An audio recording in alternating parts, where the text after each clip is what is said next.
Let's talk about something curious.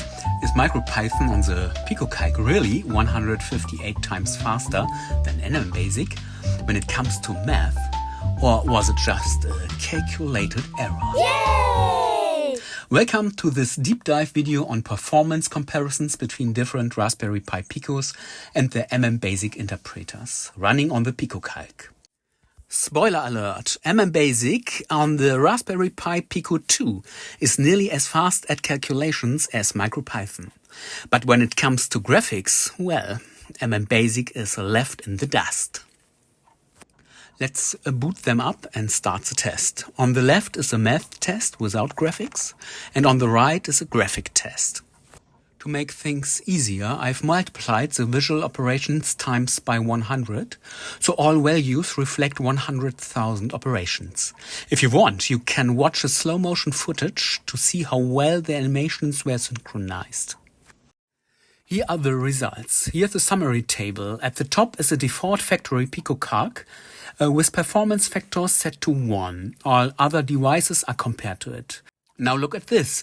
A PicoCalc running pico2W calculates 1.46 times faster than the default and renders graphics nearly 3 times faster. If you're using a Raspberry Pi pico2W with pico2W, you see it outperforming the regular PicoCalc and math about 2 times, and with graphics by 2.5 times.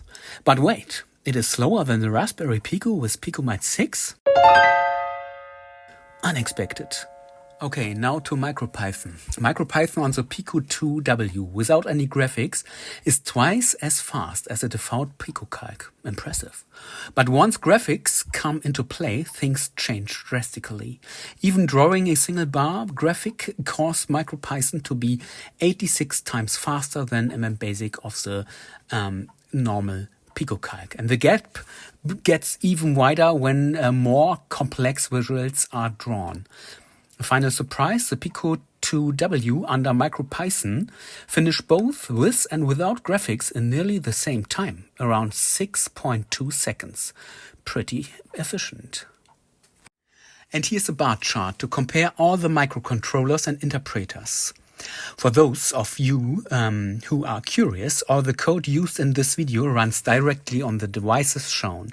No tricks. Big thanks to Madcock for the amazing work on MMBasic 6.0 and Zinodante for the MicroPython version on the PicoCalc. Have fun coding and see you in the next video.